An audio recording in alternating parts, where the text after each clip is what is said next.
and finished in Exeter, where it was one of few places where Roman law was taught in Great Britain. Now, what our guest is famous for, and where he took a proper place in the Romanistic studies, is the composition of digest issues. Tony Anare, Regius professor in Oxford, studied composition of digest in a peculiar way. So the works were quoted according to him before they were read.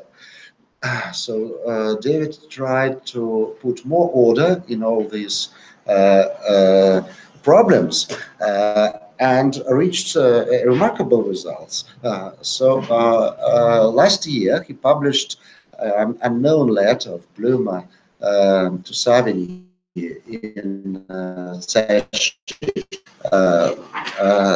and Hugo to Hugo.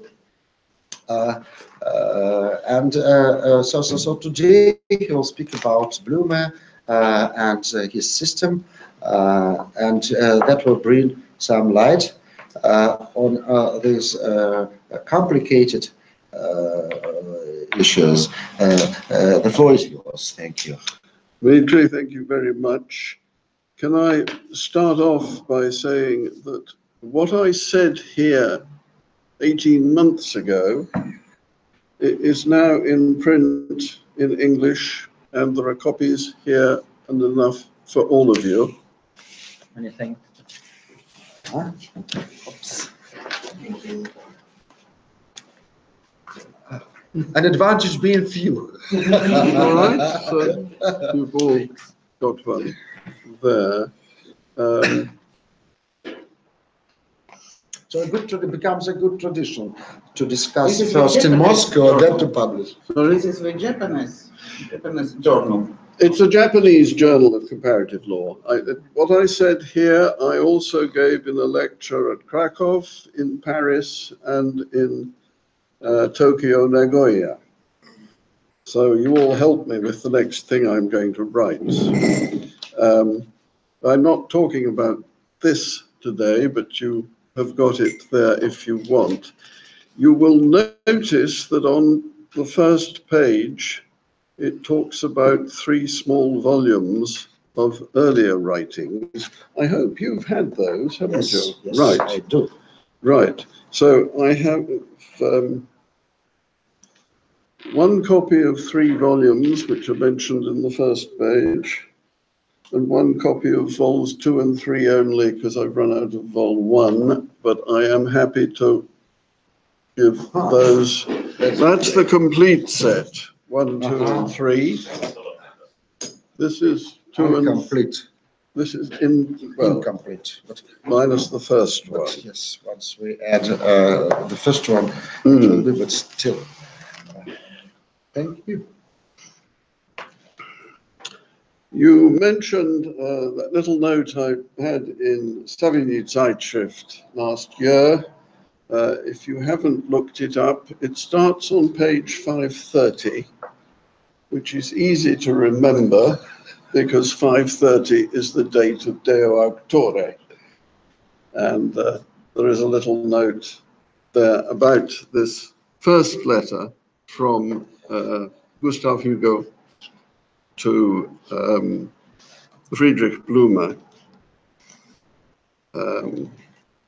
Gustav Hugo is almost illegible. It's illegible. It's Gothic German from 1820, and I really struggled with it, but got some help.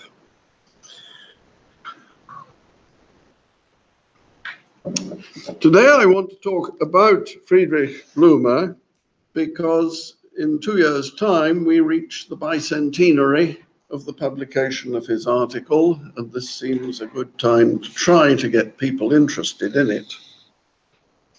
So most people are not sufficiently interested to read it. So they think they know what Blumer was on about. Just a word to start with about the materials. Most of us started reading Blumer in the transcription in the Labio Review in 1960. Labio Rivista di Romano, Naples. But in 1997, Blumer himself was actually reprinted. And the reprint is much better than Labio. And Labio begins saying, we have left out pages so-and-so, the summary, which is very naughty if you're doing a transcription. It should be complete. And it's even naughtier because they say they've left out the summary, but they've actually left out the Inhalt and not the Übersicht. So when I'm talking to people, I have to be quite clear what we're talking about. This is a complete, proper reprint, which is much better. So if you're using Labio, don't. It has the great advantage that it has Blumer's first table on one sheet of paper that folds out. Now, until this was reprinted in 1997, we all used Kruger's Ordo Librorum at the back of the digest, which is a terrible document.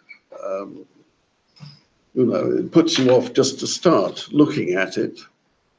It's also a terrible document because it combines Blumer's first and second tables. And Blumer said he'd kept them separate in order to keep the thing simple.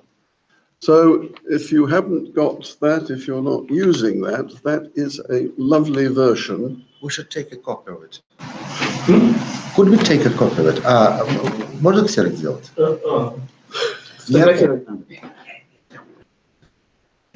А здесь сейчас? Yes. No, in which case we don't need to take time. I'm saying you should read it, but I'm not talking about that so well. Well, yeah. I'm not talking about that. I suppose I am a bit.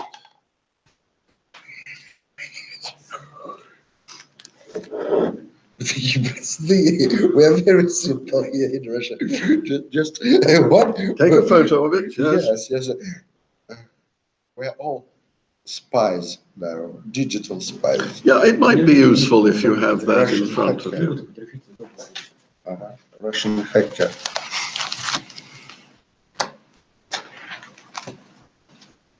Нет, не туда я нажимаю, господи. Какой же тупой все-таки. Не на ту нажал. Очень тупой. Вот на это надо нажать. Опс. Ага. И опс. Это уже я.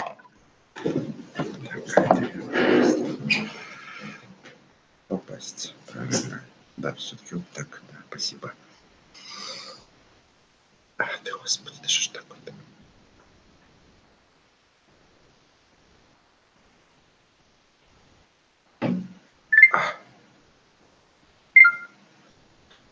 That's okay. Right.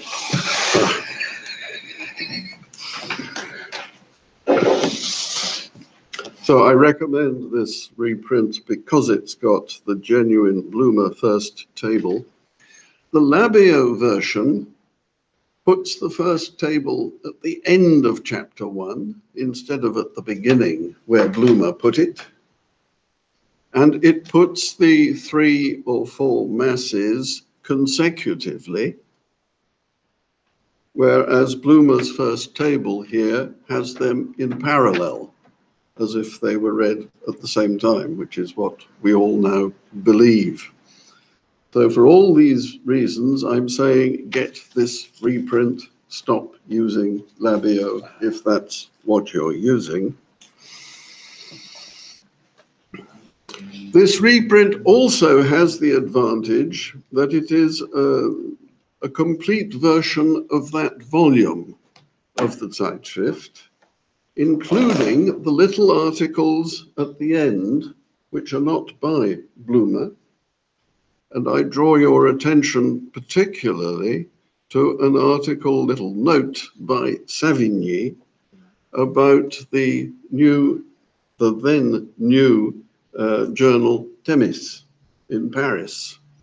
A little note by Savigny saying the French used to be so good at Roman law in the 16th century. They were up at the top, and now, 1820, they're down at the bottom. Potier died in 1772, and there's no decent Romanist in France any longer, but we welcome this new journal. Interesting in itself, but of some significance, because Gustave Hugo read it, because it was there in the same journal, and he said, oh, we must tell them about what Blumer has found. So, said that. The three pages I asked you to circulate to everyone, have those circulated? Oh. No, you didn't. Yes, I did. No, you didn't. Yes, I did. Yes, I did. Yep. I asked you to circulate those 3 pages, No, I never said this. which I sent to it was your you. intention. Oh, it makes it so difficult to talk about things. Anyway, if you haven't, you haven't. We haven't. Yeah. We'll show. Well, we'll see what we can do with these things. One final point about this reprint, they're separate things, so it's no good spreading them out. They're different things, Dmitry. I've never seen it before, really. I will show you the email with which I sent them to you. Can I finally say this reprint is useful because at the back, It was email. And it was email, and it was attached. And I didn't look at the Yeah. I didn't look at the bottom. Right. I understand. Yes. It's also useful because on the last page of the volume, there is a short list of Druckfehler in Blumer's article. Now, because it's at the end of the volume, that doesn't appear in the Labio reprint.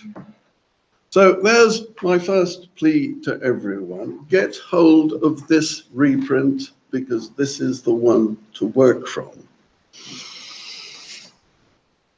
While I'm saying that, can I also say I often use the Conticini translation of Blumer, 1838. Not always very good, because he'd only just married his wife in Berlin, and his German is not actually perfect. But he translated it into Italian.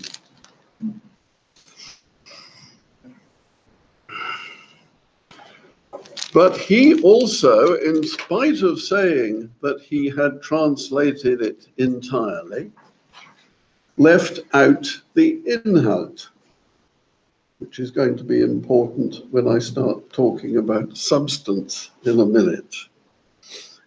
And he left out the Inhalt, but he took the titles of the sections from the Inhalt and inserted them in the text, in the place of what was there. Moral of all this, you can't read the Inhalt in either of those versions, so you need this one. Then you can do a Russian translation of it.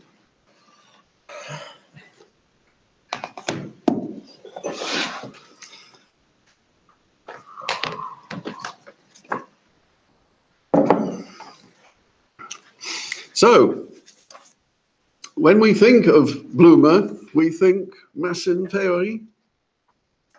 And I think we often say Massentheorie in whatever language we happen to be working in. We certainly say Massentheorie in English books. So that expression is familiar to all of us. But it is an odd expression because Blumer's first table, the one we've now photographed there on the one sheet, is not a theory. It is a verifiable fact. You can check the order of the books, the inscriptions in the library, and Paul Kruger did it, Dario Mantovani did it.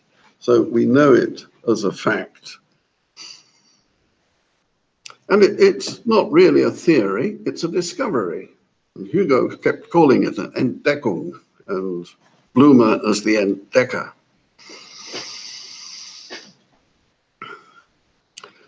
Secondly, Massentheorie seems to be unsatisfactory because the word mass is large and amorphous and unorganized, which isn't appropriate for a list which is regular and shows clear signs of organization, leading to the proposition perhaps we should stop saying Massentheorie.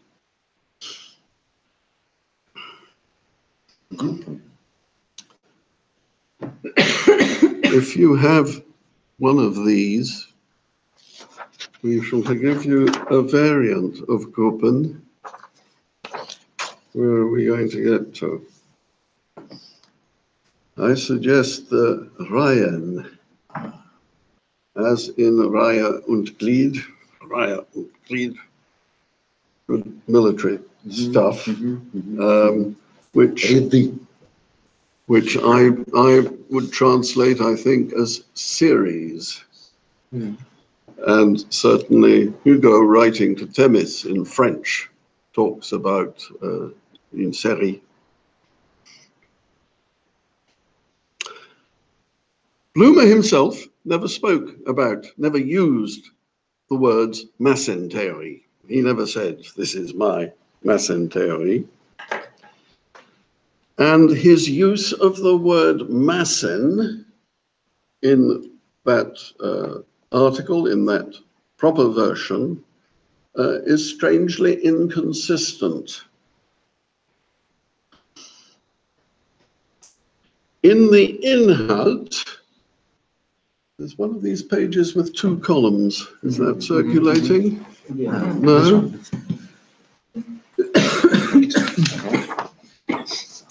In the Inhalt,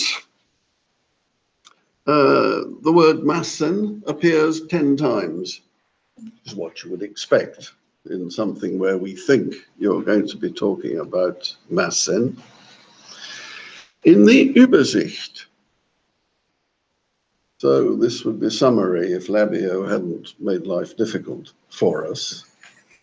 In the Übersicht, the word Massen never appears. Not once.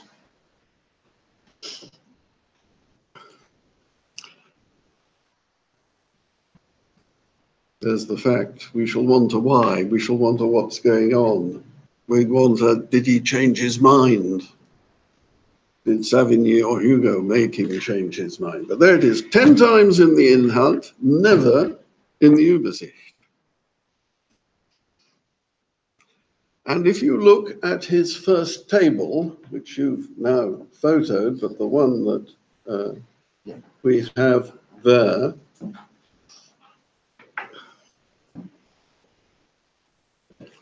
you will find it doesn't speak about Massen. It talks about Bücherabteilungen, Sabinianische Abteilung. It doesn't talk about Massen. What? And retro? Retro up at the top, we're still in. So here is our fundamental Blumer document on which everything is based, and it doesn't use the word Massen anywhere, with one small exception, just to be a little bit awkward. Up at the top, you've got Erklärung. Erklärung der Zeichen? Yes. Erläuterung. No, Erklärung. Erklärung?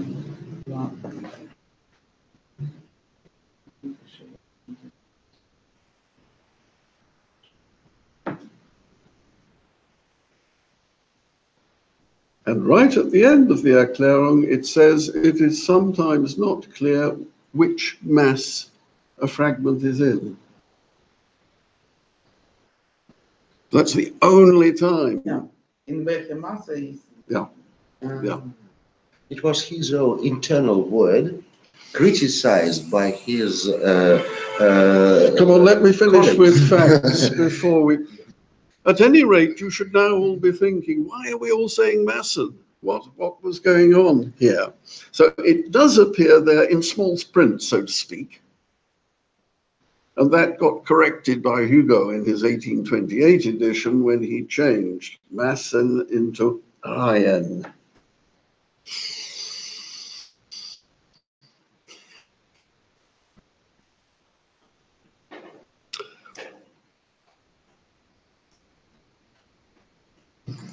When you look at the opening pages of chapter 1, we've said Massen in the Inhalt, no Massen in the Übersicht.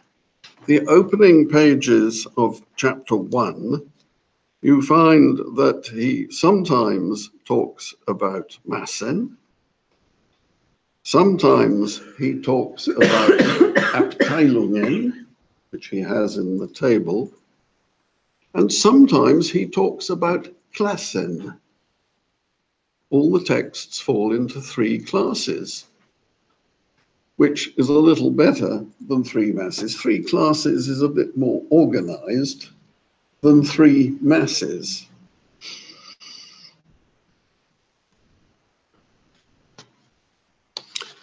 And you read through that, you will find a good example of that. In, I think, pages 265, 266, thereabouts, he's saying, I translate, the commentaries on Sabinus and the Edict and the works of Papinian stand at the head of these classes. We can therefore call them the Sabinianic, Edictal, and Papinianic masses. But in each class, the different works always follow the same order.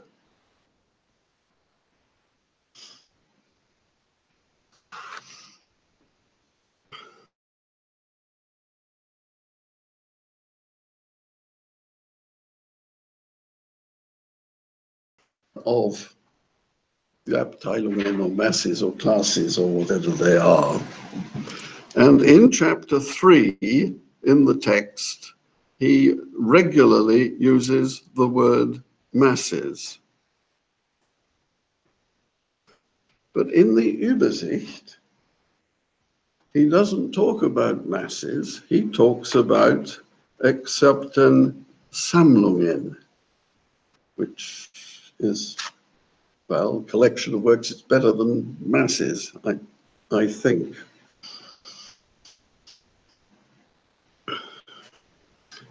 There are my facts, there is my puzzle. And the question is, what was Blumer doing? What was happening? Are we playing with the Massen theory, or are we playing with something different?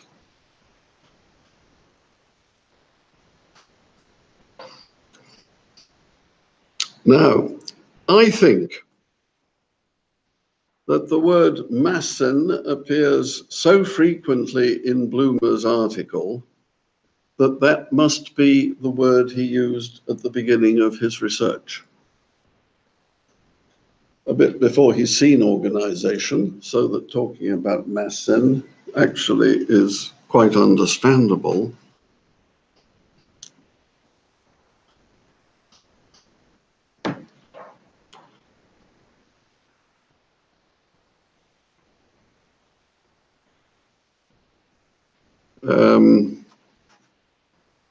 So now we need to know what's going on. He started off with Massen. Where did he end up? The Übersicht was written in August 1820. So he'd finished the main bit of the work. He had sent it to Savigny in the hope of having it published in that Zeitschrift. And you can see the problems for the printer in all the fold-out pages, which you've got properly there, but also at the end of the volume. You can imagine a printer saying, I don't want to handle all of this. And Savigny was a little bit worried about it. And Savigny said to him, may I suggest, first of all, you put table 1, which you have at the back, put it at the front of chapter 1. And secondly, it would be very helpful for the reader if you wrote a short Übersicht. I just make a suggestion. Well, if you're Savigny and Blumer's a 23-year-old unknown suggestion, this is, you jolly well write me an Übersicht to say what you are going to do. Savigny's letter is written on the 10th of August. Blumer replies on the 21st.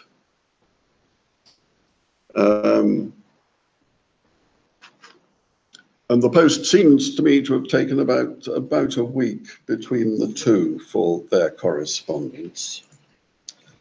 So that the Übersicht was written in a hurry in the middle of August.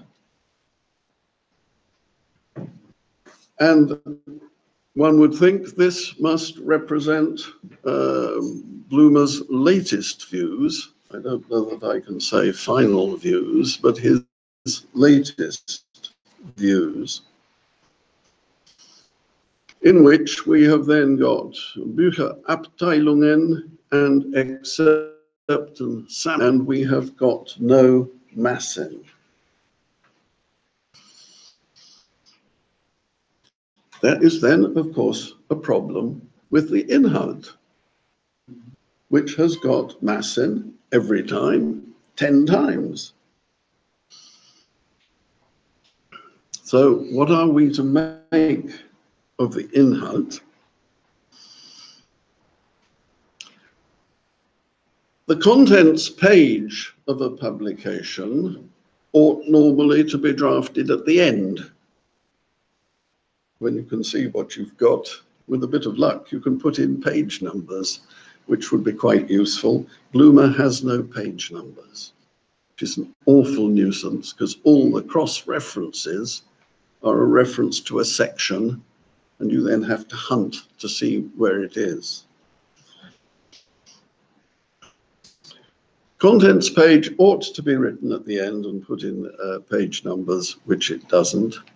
And a contents page ought to represent what appears in the text.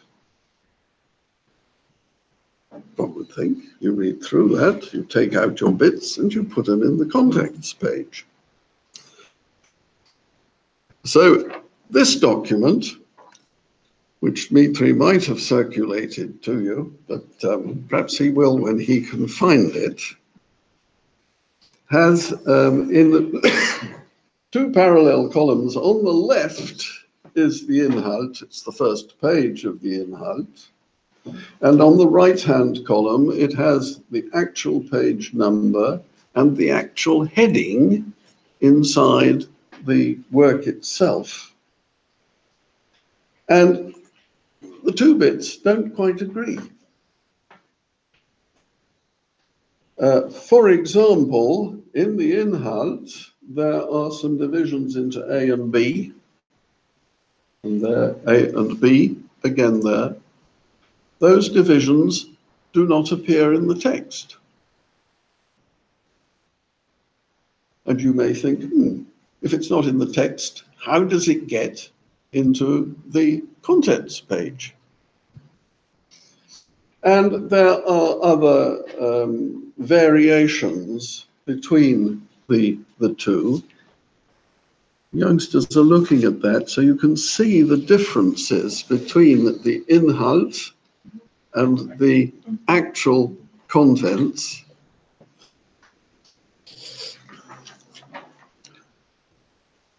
So where did the Inhalt come from? Now, it seems to me, from everything else I've said, that the Inhalt must have been written earlier, It talks about Massen all the time, and got put in a hurry. Savigny said in August he was going on holiday. He'd recommended it for the Zeitschrift. And while he was away, if Blumer had any problems, would he talk to the other editor, Gerschen? And I assume that what happened here was that Gerschen said to him in September, this article needs an inhalt, it needs contents pages. And Blumer said, oh gosh, I'm fed up with this. One of them wants an Übersicht, the other wants to have an inhalt, and I want to go on holiday. And oh, here is my draft plan for research, or the draft plan for writing the article. I'll just change the top, call it inhalt, and send it to him. So my theory is that the Übersicht is written at the end, but the Inhalt is written at the beginning. All of which you can only see if you've got this reprint, because you can't see it in Labeo and Conticini.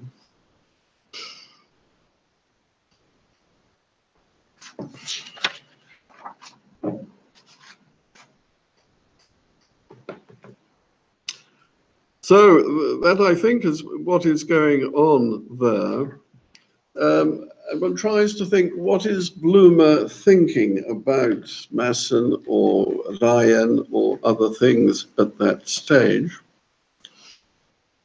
In 1820, he also published separately his doctoral thesis, Dissertatio de Geminatis et Similibus Capitibus, in Latin. So my next stop obviously was, let's see what Blumer calls these things in Latin,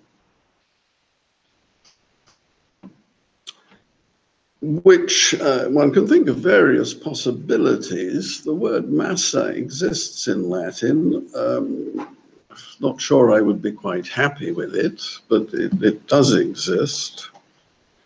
Or he might have fitted in Massen with a reference to lingua germanica or something of that kind, which is one way of doing it in modern Latin. In fact, in the Dissertatio, he has capitum series, series of fragments, and he has tres librorum classes. Mm-hmm. So there we are with nothing that looks like a mass, and all good Latin, I think. Sabiniana librorum classis, etc.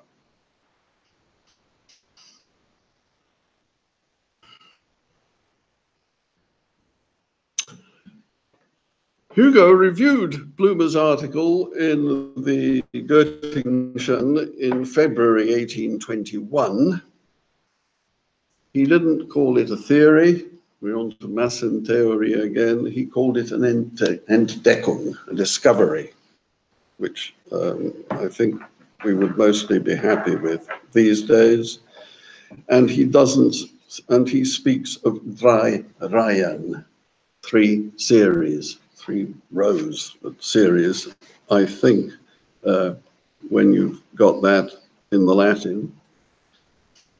And in 1821, he also wrote a letter to Themis, because Savigny had said they need encouragement for Roman law in Paris. So there is a letter to Themis in French, in which he draws their attention to the nouvelle découverte. So we're with Entdeckung again, and the 3 séries de fragments. Fragment without a T in, because that's how they wrote it then. But we're talking about series and not about masses. And he actually attached in Themis a copy of Blumer's first table, which you have there, in 3 parallel columns, just as Blumer had them. Pour faciliter à nos lecteurs l'intelligence de la découverte de Monsieur Blum. And finally, in 1821, he published his Lehrbuch der Digesten, reproducing Blumer's first table. And Blumer's Übersicht der drei Bücherabteilungen has become Tabelle über die drei Exzerptenreihen. Reihen is beginning to overtake Massen. And the table headed Exzerptenreihen talks about Sabinianische Abteilung as the original there did.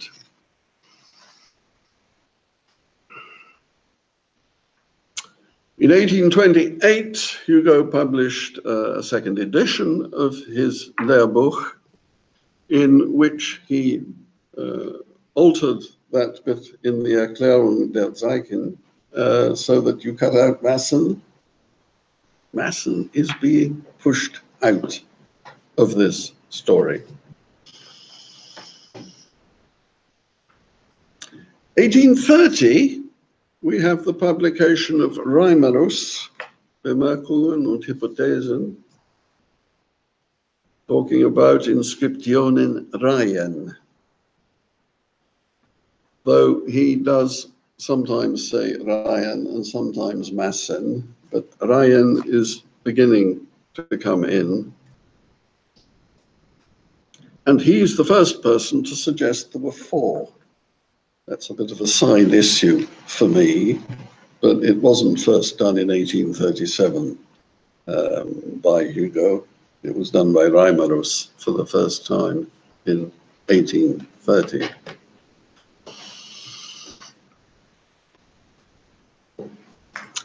In 1831, Hugo reviewed Reimarus, saying, I note that it might be four instead of three. And we have his article in 1837 saying there are actually four. In 1831 and 1837, there is no mention of Massen. This is all a matter of Reihen. Hugo died in 1844, and he had a disciple, Heinrich Eisenhardt, of whom I know very little, who wrote what is effectively a second edition, and later a third edition perhaps, of Hugo's Lehrbuch der Digesten. I thought quite an interesting work, not particularly good, but in his preface, he says Blumer's discovery is far too little known, and I notice that it has never been the subject of an exam question,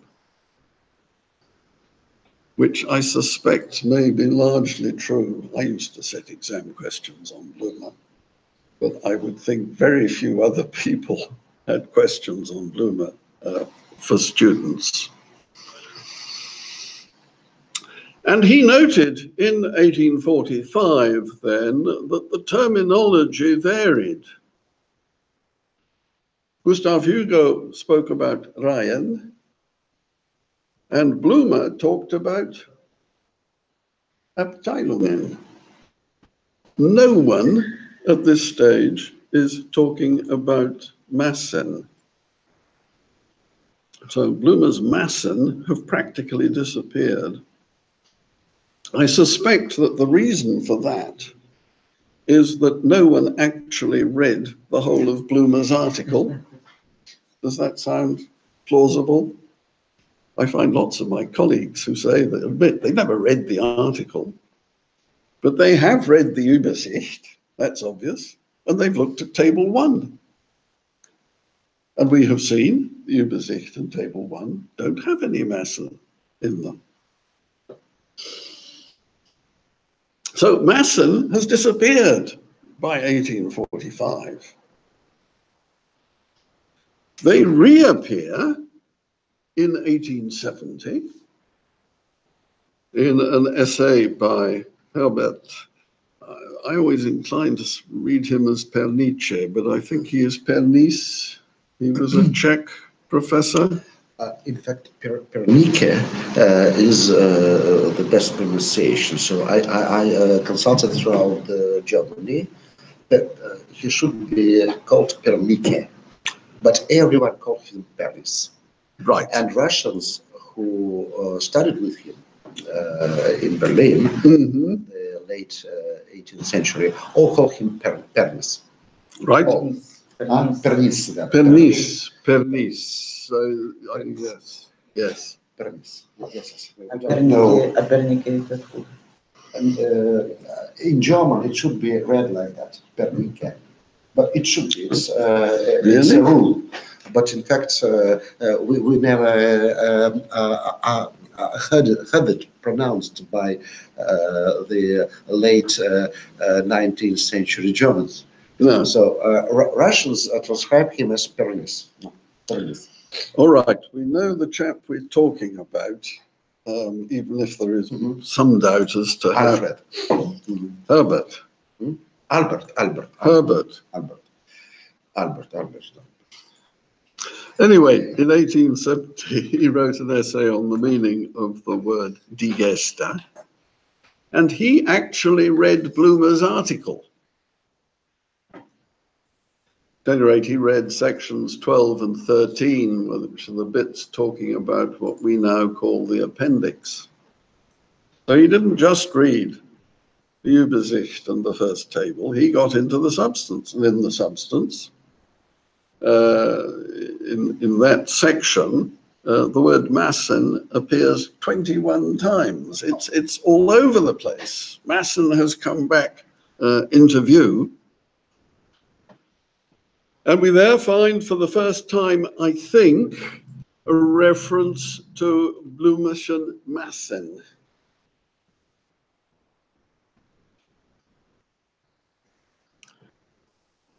Which I think of some interest. Those of you who've worked in this field will know the book by Dario Mantovani, Digesto Masse Blumiane, in which he doesn't go into this. When did we have Masse Blumiane or Blumerschen Massen? At any rate, that's the first time, I think. And the next step comes in 1900 in Franz Hoffmann's well-known book, Die Compilation der Diguesten Justinians, where he has that vicious attack on Blumer, and everyone says he's totally wrong. So you've got the reviews in Savigny in 1901 by Mommsen and Paul Kruger. Actually, Mommsen saying, I really didn't want to review it, it's so silly, but the editors insisted I should write it, so I can tell you it's absolute rubbish. And then you've got Paul Kruger doing something a little more detailed, but showing page after page that Blumer is right.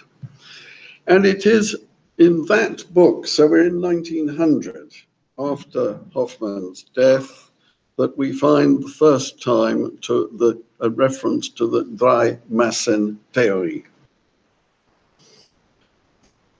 He has to call it a Drei Massen theory because he has himself a Zwei Massen theory, just to confuse the issue. But then we find Drei Massen several times, sometimes in inverted commas, to show this is something he doesn't believe in. Sometimes he talks about the angeblichen Drei Massen. There really weren't Drei Massen, but from our point of view, here we have got a Massen theory. It's quite curious, because he then quotes in full Blumer's summary in the Übersicht, in which the word Massen doesn't occur at all.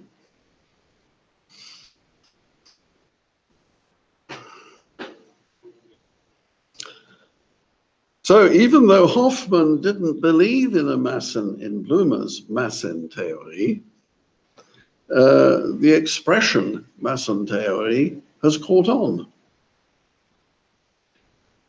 which is very curious because we are now using an expression by someone who was attacking what was there.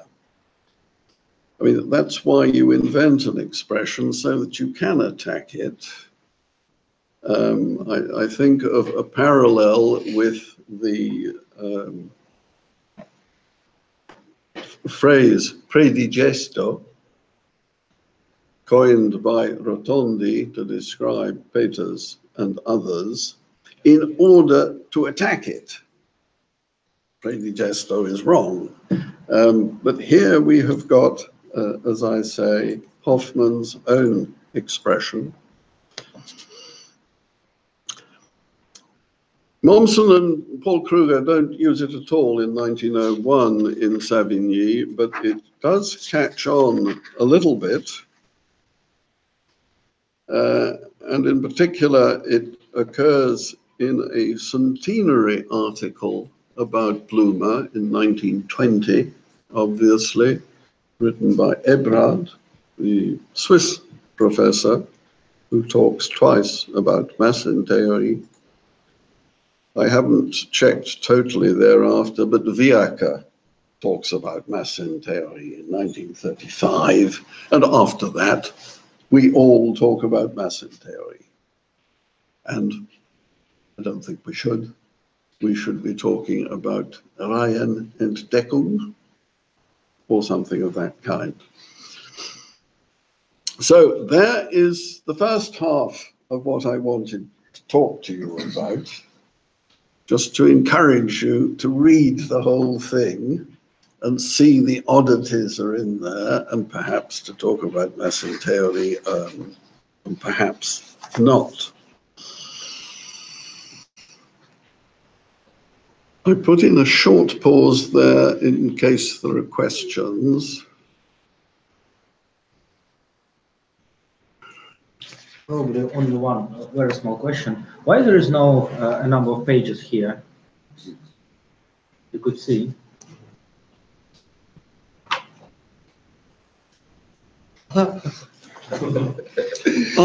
No, yes. They reproduced. Yes, absolutely. The pages run from 468 there to 469 there. And what you have got in between are the third table pages which fold out. The first table, which is in the front, is between pages 266 and 267. It isn't itself on numbered pages. All the pages that fold out have not got page numbers. But why then? I see. Alfred Bernice. I will have Alfred. In Wikipedia, Herbert, and in several books on Google Books, Herbert. And in his editions, he is Alfred, and never Albert. So sometimes Herbert, but all his books have a label put Pernice label. You'll get Albert or Alfred. And he's also the son of Ludwig Pernice. Different people, but this one who wrote label, he is Albrecht. Alfred, sorry. He's Alfred. Alfred. I will die with that. He's Alfred, yes. Alfred. When did you write it? Alfred. Because I also... As I said, I've seen probably... Herbert. It You've was seen Albert? Herbert. Yes. But once you open label, he is Alfred there. Okay, we should check. Can I ask a short question? Could you comment predigest the theory of Professor Aldo. Now, yes, I'm very much in favor of his views. He died young. It was a great shame. He was a very big chap, and seeing him in his swimming trunks down at Copanello, you get a different view of professors when they're wearing their swimming costume. Absolutely. Yes, his theory, when you're in the words ipsa vetus statis studiosissima opera, iam paene confusa ac dissoluta. That's where yes. Well, when you read my article, perhaps you've been skimming it, I don't acknowledge, because I've tried to cut out footnotes there, but Cendarelli is good stuff. Can I add a funny thing there? If you do read Tony Honoré's last book in 2010, you've not. You will find that he doesn't quote that article of Cendarelli, which is against him, and he ought to quote it. I mean, whether you agree with something or not. A point. Pernis, pernice, labe. Onomastic real. And then they will expose it, and you'll see that a is Well, there are two Alfred. different. Huh? There are two Это два разных different. человека. They are different persons. Yes. The Ah, one who wrote. this one who Причем wrote about оба родились в Галле. that one who wrote about Is- Digest was Herbert, and who wrote Labeo Was Alfred. was Alfred. Right, I accept your apology Okay. absolutely and totally. Wikipedia leads us into something I want to talk about. I don't know how long you want me to talk and what else you want to say, but I tend, before I give lectures and talks nowadays, to look at Wikipedia, not because I want to know what to say, but because I want to know what you may have been reading, particularly students who may be in a lecture with the computer in front of them, and they might be looking Wikipedia. No, but you know, Professor, here in our university, our students generally are prohibited to use the Wikipedia as illegal source. We don't trust Wikipedia. No, We don't trust. I don't trust Wikipedia, No, we. but I would never say to a student, don't use it. Yes. I think that's unscholarly. I think you should look at it for these things. Well, that's the problem of the system, because first links are to Wikipedia. Yes, So if you need to look something briefly, Yes. Yeah. Just there some is no any options. In this Surely, sense, yeah. surely, firstly, I check Google Books and some recent monographs devoted to this So they monograph. lived almost at the same time. Who? The one Herbert Alfred. and Alfred. Yes, The one Alfred. I thought they were brothers, frankly, but Really? I thought they were. And where did Blumer work? And Blumer in Göttingen. In Goethe. Yeah. well, I mean, he ended up in Bonn. He was professor in Bonn from 1837 till he died in 1870 or sometime, which is why Bonn, which is why his letters are in the Bonn University Library. Both the published letters, the exchange of letters between Blumer and yes, they Savigny. were brothers. Brothers, Herbert and Alfred. So there was their father. His name was Ludwig, and he had three sons. Three sons. They are Hugo, Herbert, and Alfred, and all of them were Pernice. And all of them were Romanists. Two of them. Two of them at least, yeah. Hugo. Family, Bach family. Медицина. I want to come back. Гинеколог. Hopefully, the first floor was gynecologist. Oh, right. He want to, you know, to somehow. And he produced a palingenesia or something. No, he wanted to improve family history. Yeah. He didn't want to be mixed up with his brothers. Okay, but what to do with these words of Guarino? No one would, in a safe mind, believe that the commission could accomplish its work in 3 years without predigesto. So he has 3, doesn't he? Uh, Predigesti. yes, Guarino yes, at yes, the yes, end. sure. Can I avoid us running down that route at the moment? Because I want to talk about some other things. I will happily debate Guarino with you whenever you want. But I want to be saying some new things here that you can think about. One thing I would like to pick up is this Cenderelli.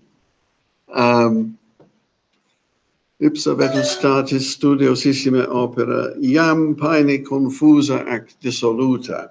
And I was reading Wikipedia, which has a reference to my article in Festschrift Winkel about those words. And for some reason, I started looking at translations. You find Wikipedia in one language, well, you press a button and you can listen to it, you look at it in some other language. And this one particularly struck me because I switched it over into Italian and it produced Ipsa vetus statis studiosissima opera marmelata paene confusa ac dissoluta. Jam is marmelata, and it shows what happens in translations, which is absolutely extraordinary.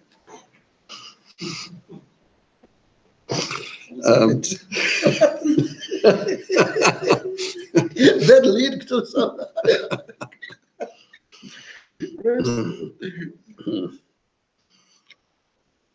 Now, you've got Wikipedia. What have you got? The German version in front of you? Sure. Yeah, yeah.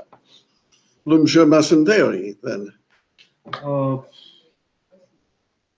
No, very briefly, only biographical information. Oh, Only biographical information and list of works. Of Bloomer himself, right. If you looked up Bloemische Massentheorie, you'll find another article. Yeah, I see. But also quite briefly. Which is a brief one, I agree with that. And at the top, there is an editorial note, isn't there? Yeah. Which says, you can say it in German to us, I'm not worried. In diesem Artikel oder Abschnitt fallen noch folgende wichtige Informationen. Ja. Wie läutet die Theorie inhaltlich? Welche Arbeitsweise lässt den Schluss zu, dass in 3 Uhr... Oh gosh, they've changed it a lot. I haven't looked at it recently to see the editorial comment, but it used just to say, wie lautet die Theorie inhaltlich? And I thought inhaltlich is a little bit odd, isn't it? Because how can a theory lauten in any other way than inhaltlich? And that was the point at which I said, oh, well, let's see what it comes out as in French or some other language. And if you do it, I don't know whether they've changed it now. In French, when I looked at it, the editorial note said, quelle est la théorie du contenu? Quel est le contenu? They just translated it from German. Inhaltlich means Inhaltlich du contenu. Quelle est la théorie du contenu? And then I had the fun. So I would never discourage people from reading Wikipedia. You can find all sorts of funny things, just don't believe them.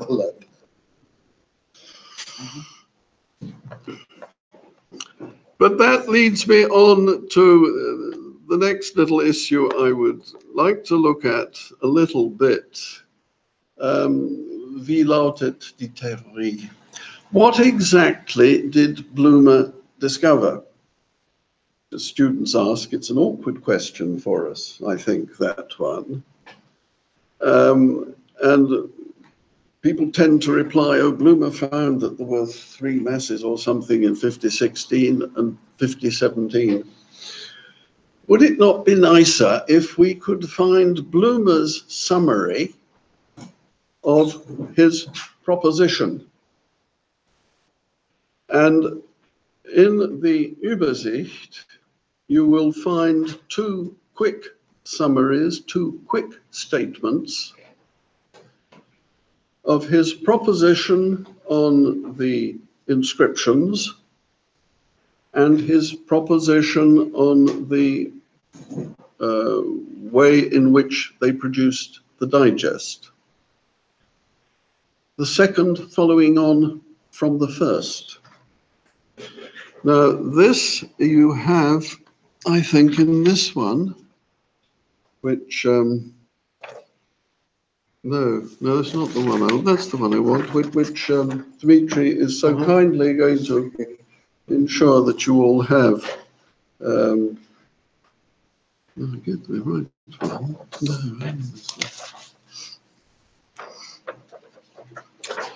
So 2 brief summaries, and if we can have Bloomer's summary of what he said, what he found, that would be convenient, and we could give it to the students. So this is Bloomer, page 462 in the Übersicht. The author has come to the Überzeugung, the conviction, the conclusion, that in all digest titles there is a regular order of the inscriptions. Mm-hmm. No problem. We all start there. And then we say, actually, there is an order of inscriptions inside 4 groups of texts, I always say, whose order may vary. Bloomer didn't actually say that. He said the order was regular, with the biggest mass first. That's what he ought to say next. But he doesn't. That's the point at which he should talk about masses. And he doesn't. And then he goes on at the end, the second half of that page, following from his first bit, to say the compilers divided all the works into 3 Abteilungen. And if you're reading that, if you haven't heard about Bloomer before, so you're reading it, you think, where does that come from? It's not in his statement of his finding, but it is in his statement here. Of course, it's in chapter 1, but we haven't read chapter 1 yet, and we're probably not going to read chapter 1 because we just survived on the Übersicht. And of course, it's also in the Inhalt, if you can read it, which you can't if you're using the Labio version or Concili. And most people don't actually study tables of contents. I'm the first person to do so on this lot. Yeah, why to tell us? No, that's No, this is Estes Capita. And his summary there says, we divided all the works into 3, and we divided ourselves into 3, and that's in chapter 1. But as I say, we're minus a sentence there, or possibly minus some more sentences. And I go back to my point, the Übersicht was written about the 18th of August, under pressure of time from Savigny, and one doesn't know what pressures of time or holiday events or anything for Bloomer. He wasn't yet married with children, which really would have upset working in August, one would have thought. But even so, he's got this letter from Savigny, and he doesn't work through what he's already written and produce a proper Übersicht. He thinks, just, what am I saying? Oh, and he dashes it off. And he thinks, there is a regular order of inscriptions. What else do I need to say? But he's young. Puff, puff, puff.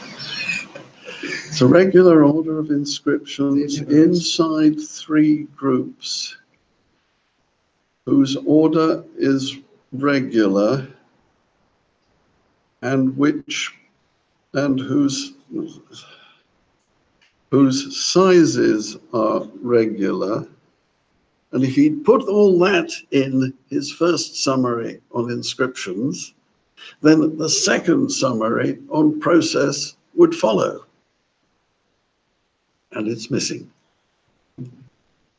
So we do not have Blumer's own complete statement of what he found.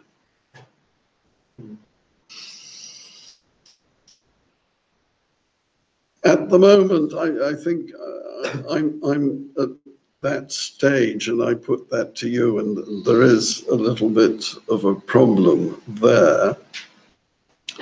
But in thinking about this talk, as I've been walking in the gardens in the Tverskoy Boulevard this week, I have begun thinking, actually, the Übersicht often doesn't agree with the text later on, because it's August and he's writing in a hurry and he hasn't got the thing right.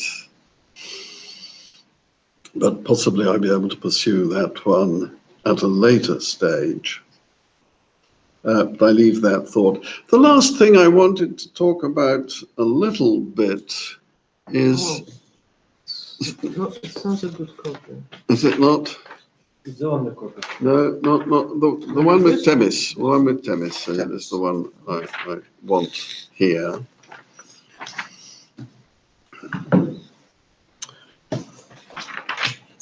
And we move on from the Übersicht to chapter 1. So we are actually in the substance of the work at last. It's taken a long time to get there. And the first sentence of the first chapter says that in De Verborum Segen de Regjur, in 5016 and 5017, a regular order of inscriptions is unverkennbar, indisputable.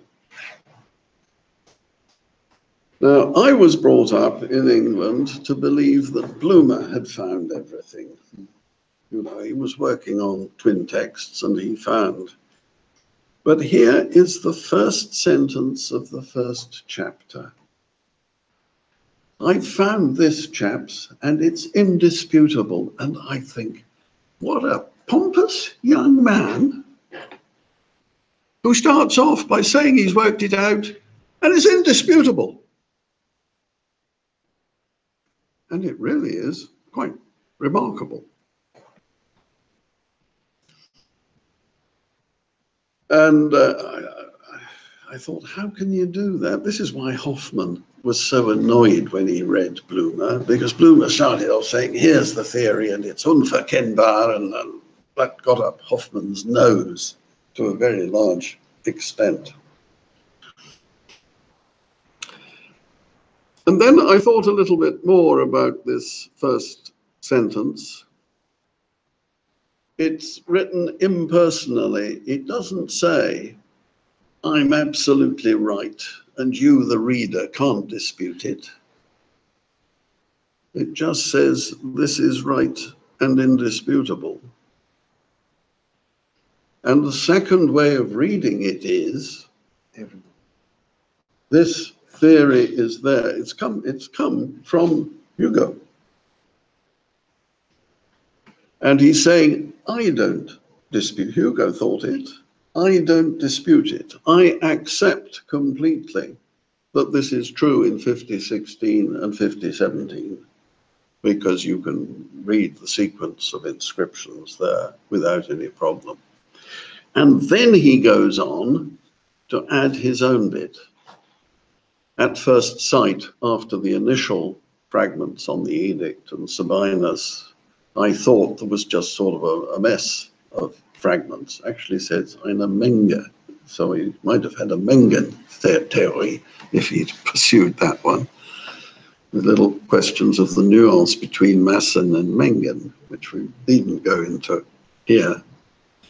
But on looking at things more closely, I see that in all the digest titles, the works fall into three classes.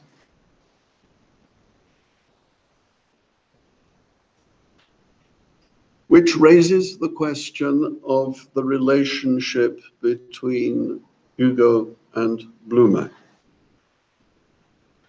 Hugo had seen it. It's in my Savigny article last year, page 530, and produces the page from Hugo in 1817 with parallel columns.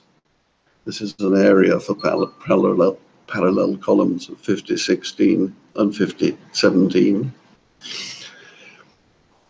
Blume said in his letter to Savigny, I have to admit, not to my credit, that I had not read that article.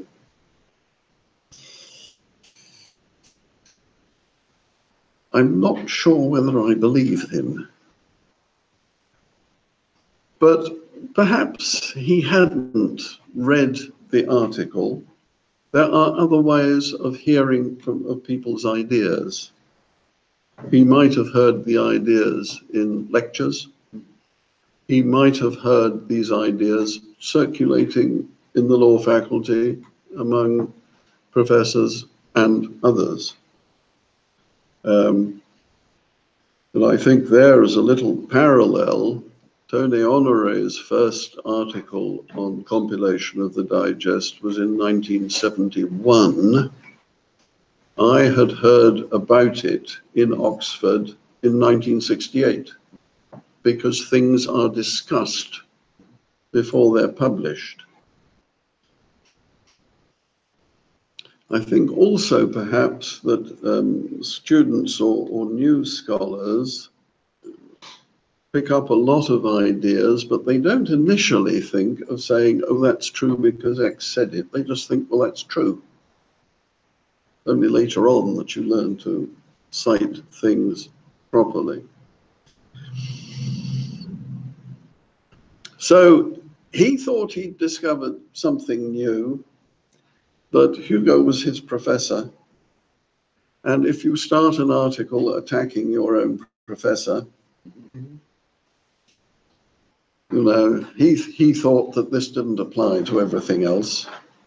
You don't make a good career. You possibly don't get published. So here we have a very diplomatic formulation. The regularity is in 5016 and 5017. I accept this entirely.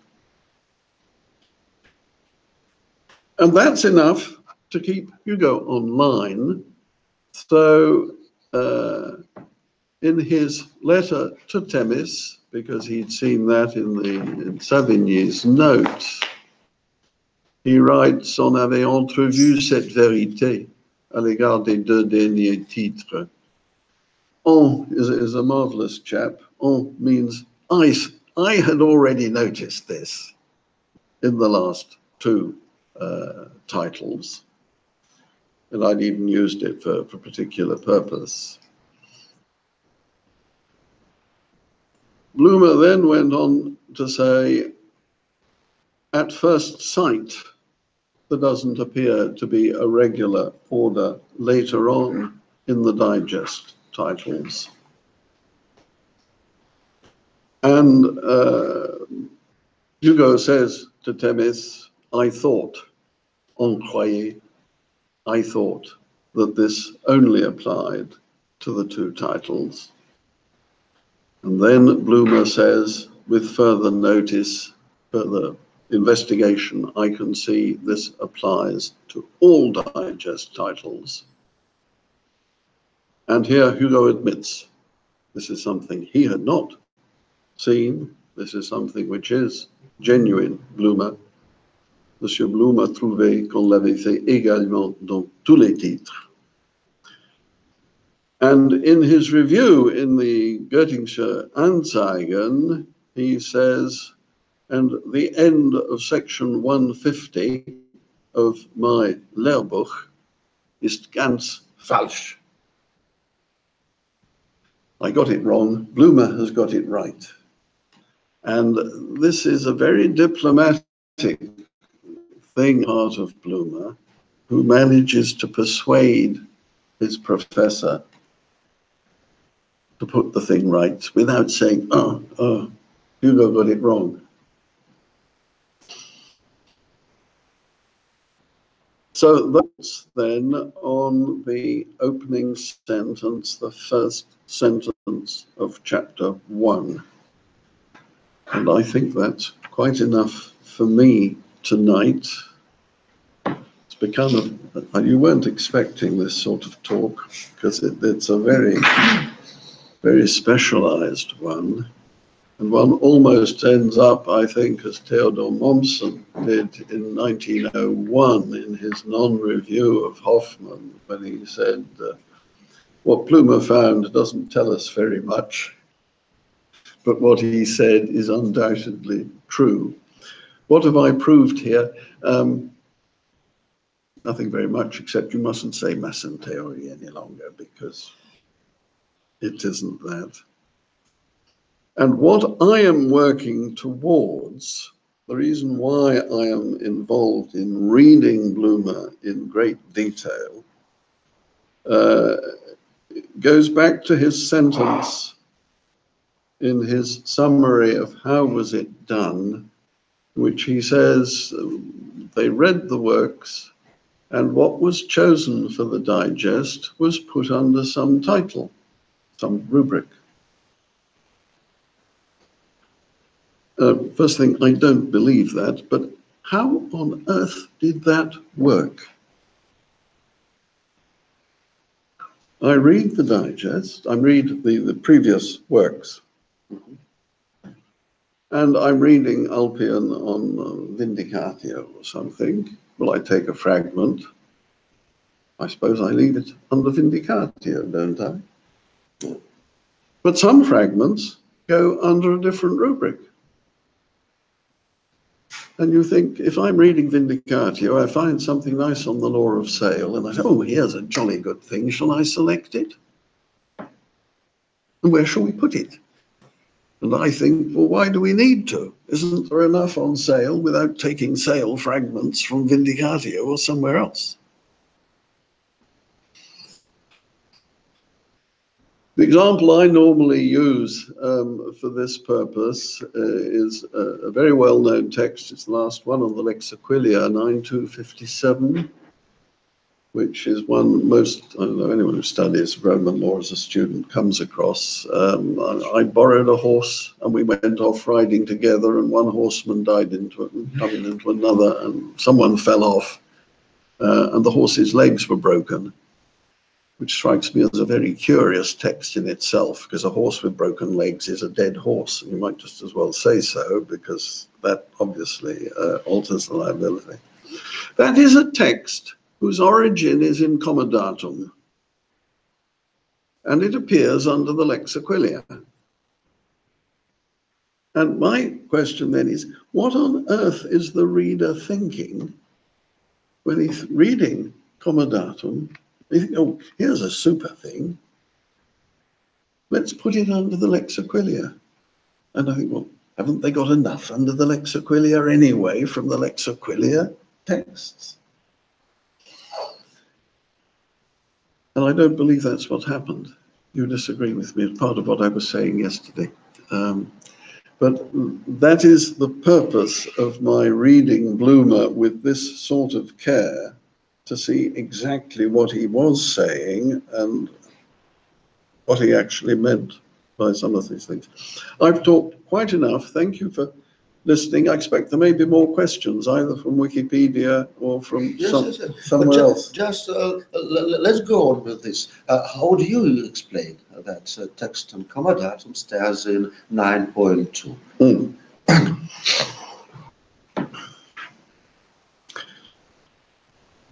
Deo Auctore. Comma datum is 16th book.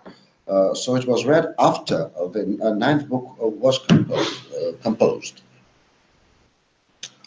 Or should have been composed, according to Bloomer. Yes, that's a difficulty with this subject. There are too many variables. I think that the first 19 books in the digest, which come in 3 parts, I think they were prepared in parallel. So that... And there was exchange between commissions. Well, something of that kind. I think that books 1 to 4 were drafted by the Pedianic compilers, which mainly begin with edictal commentary, were drafted by the edictal compilers, and books 12 to 19, which is law of contract, most things begin with the Sabinianic mass, and I think the Sabinianic compilers did that. And that Theophilus, I think Theophilus was there, and that's why he drafted those, and that's why you've got his comments on books 12 and 17, which he wasn't supposed to have done at all.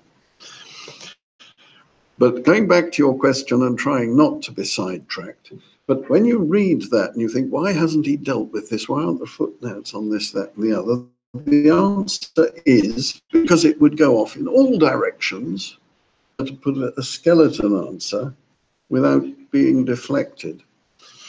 Deo Auctore gives instructions to the compilers for 2 stages.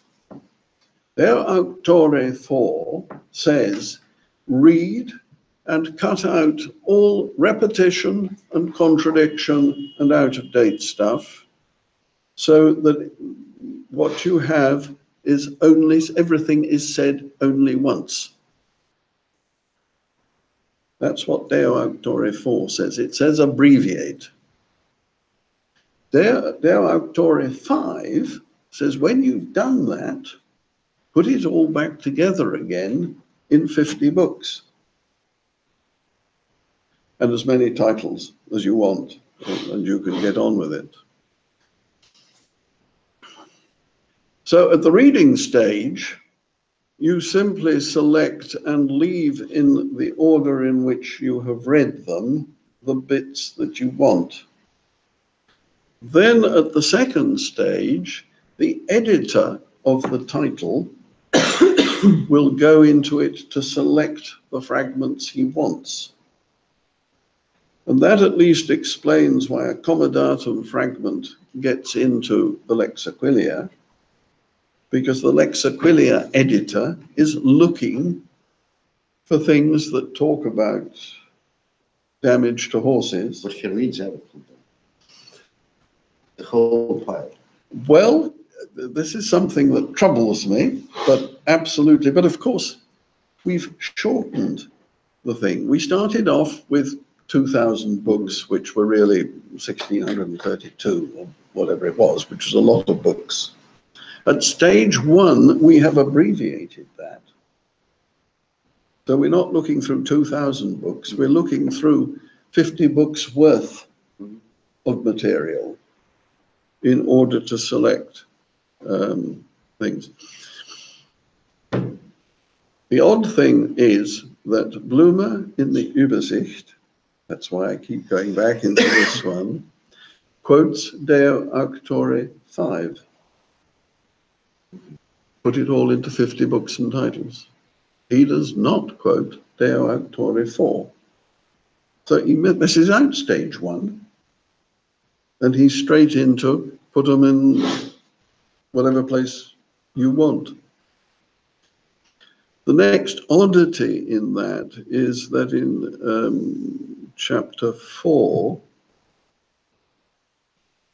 well through the article, he actually quotes Deo Auctore 4 and 5, both of them, and he quotes them in Latin. This is a thing I used to discuss with colleagues at an early stage. When you've got a Latin text, should you leave it in Latin? Oh, well, yes, leave it in Latin. We can all read Latin. Actually, a translation is very helpful, not because I want to know what the text means, because I can read Latin, but I want to know what you think it means. And he has there, De Auctore 4 and 5 in Latin, and he says this shows there were 2 stages in the compilation process. But he doesn't go on to say anything significant at the point that we're on.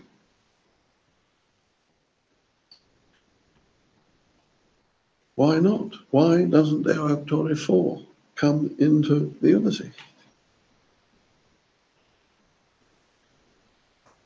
Well, let me put it more precisely. Do you think that these 234 titles have been designed before the whole work, or they reappeared from reading of edictal commentaries? 430 titles. Just 432 titles. Yes. 30, well, 30 or 32, depending on how you count Digest 30. Yes. But a lot of titles anyway. Yes. Do I think that they had all those in advance? Of course, the traditional modern view says they had to have that list in advance, because otherwise you can't take an extract and put it under a rubric if you haven't got a list of rubrics. In his box. Blumer, in his main text, says they couldn't have a list in advance because they didn't know what they were going to find in all these works. But in the Übersicht, he says that what they selected was put under a rubric. So there's another contradiction between the Übersicht and the substance of the thing. My own view is they certainly didn't have a list of titles at the beginning. And I think the instruction in Deo Auctore 5 is saying put it into 50 books. So they've got to do that. And a certain number of titles at your discretion. So Justinian has said, get on with part 1, part 2, you do what you like. I incline to think that the division into titles is the job of the editor of a section. So that if I have been asked to edit the Law of Sale, which is Digest Book 18 and 19.1, I decide how many divisions I'm going to have, and then I select fragments into those divisions. And the reason why books 30, 31, and 32 are all one title is because the editor, who could have divided it up, as it is in the code, either had no time or no inclination, and he didn't divide it up into little bits. So that's where I am at the moment, I think, on rubrics. So not necessarily the editor of edictalness did it. Just special editor nominated for each section of code. Well, I've said I think books 12 to 19, which are part 3 of the digest, I think were edited by the Sabinianic compilers with Theophilus. Hence, he has his comments, which he wasn't allowed to do, but did. But actually, his comments are almost entirely on books 12 and 17, which makes you think perhaps he did 12 and 17, and someone else did sale, someone else did other things. Good. I like. And as for this attention to the word mass, and all this, your reconstruction of this story of Bloom's discovery and Hugo's role in it. So it looks then afterwards, in fact, as far as I understand, but it is a first impression, but they just try just to justify what or everything that you said today is that in Hugo's lectures, his own discovery regarding 50 books, 16 and 17, was about fragments, the order of fragments, yes, and he called it mass of fragments. While Bloom's discovery, you're saying Hugo called it a Yes. mass. yes, Not And- because you've yes, seen it written in the yes. article, but because it was yes. in his lecture. yes, it was in his lecture, and his lecture advanced only one idea, observation. I noticed that, so that in these two titles, the order of fragments is the same, and he called it groups of fragments, masses. This word inflected Bloom, but his own discovery was not on masses, but it was on the Extending lines of books or order of in what the books were read, and that is different. And so that's why Hugo then corrects his terminology. He said it is not masses; they are series. That's the case. So Hugo terminologically indicates at Bloom's discovery. So he corrects his Schuller. He just corrects him, and not speaking to him, but speaking to others. He says he went further than me. So he discovered the order of reading. I was observing the order of groups of fragments, of masses. And he's speaking of masses, but he should speak of lines, of series. That's how it looks like. Thank you so much. But then it is very profitable to pay attention just to one word, and it's history. Yes, it would be history of word. Excuse me, Professor Dovjev. And when this lecture has been devoted by Hugo? In Göttingen, in When? 17, When? in 1817. Yes, or 16. Okay, Yes. 1 year before. Yes. Yes. Hugo's article is published in 1817, so he's had the idea for a year or two beforehand. I mean, certainly what I publish is sometimes in lectures. I try ideas out on students or on other audiences. Bloom is too young, so he is a student. So 2 years ago, like that. Yes, it's circulated. It's obvious. It's undeniable that, and he speaks on masses just because he caught the word from Hugo, who observed groups of fragment and was discussing groups of fragment. Order of fragments, yes. And that's the words is contaminated, and he's still with it. The answer may be in the rest of the Hugo Bloomer correspondence. Bloomer's writing is quite easy, but Hugo's is absolutely devilish, and I am not good at reading 1820s German manuscript. But I cannot get people sufficiently interested to help me with the rest. There are about, I would think, probably a couple of dozen letters there between them. In Bonn? In Bonn, in the library, dating from June to the following February, I think, after which Bloomer went dashing off down into Italy to find new manuscripts in libraries and to pour acid on top of poor old Gaius's Veronese palimpsest, making life more difficult for the rest of us. And all sorts of things Bloomer got up to. Must have been a remarkable man.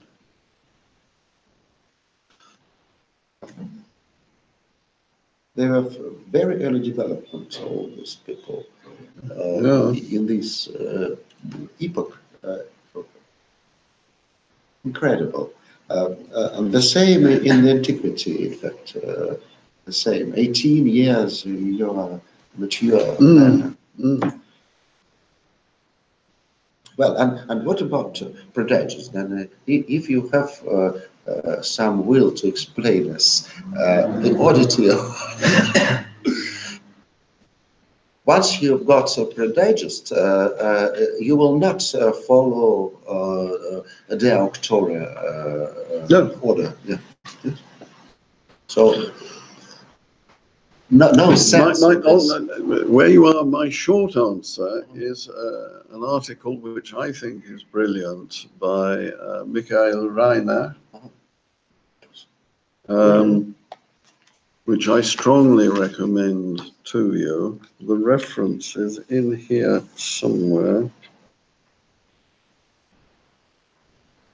I hope. I'm sure it is somewhere.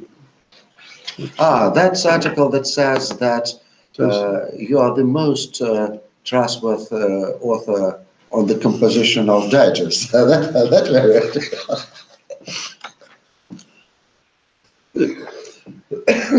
He gave it first as a paper in Paris, and then published in Italian in Naples. Ancora sulla necessità del digesto di Justiniano? Koinonia? Yes, yes, yes. What footnote are you in there? The number footnote? Number 15. 15.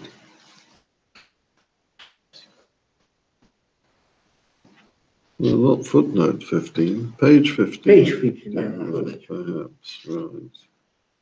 Page 15. Ancora sulla nascita del Digesto, yes.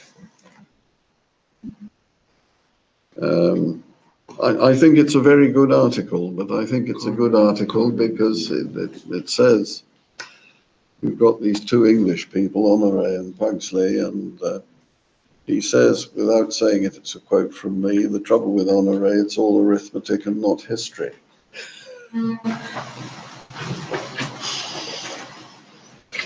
And he deals with Guarino. He, of course, was brought up in Italy, strong roots there.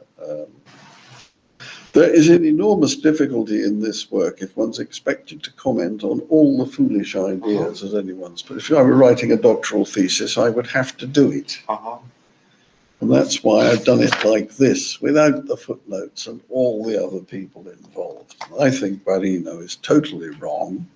And we should therefore ignore him, just as we ignore Peters and the other people in the Predigesto school.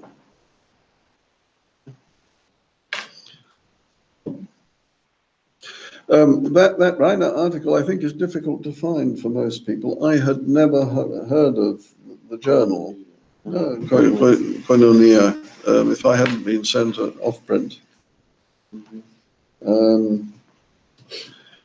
But I can send you a copy, which you might. Thanks. We're sending you lots of things for next week. Yes. Okay. Excuse me, and maybe I didn't understand. You were saying about the language of the auctore, that it is only in Latin. No, I mean, it does only exist in Latin. The point. Who is using Latin translation of the auctore? And that shows his understanding of the text, of the Greek text, evidently, naturally. If you quote Latin, people will read what's there. If you translate it, you can think he's got it right or he's got it wrong, or that's his interpretation. Which is why I say I'm a great believer in asking students to translate Latin texts. Make sure they've understood them. You can quote without understanding. You can't so easily translate without understanding, well, to a point, I suppose. But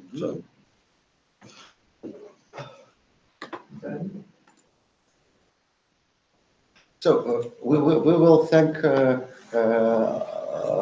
our how to put it, majordom.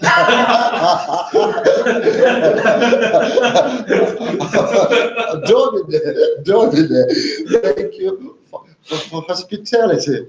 No, thanks a lot, like I said. It's a big honor and a pleasure to accept your care and to have this lecture. Thanks a lot, Professor Pagсли, Professor Dordy. For distributing. I see what you see.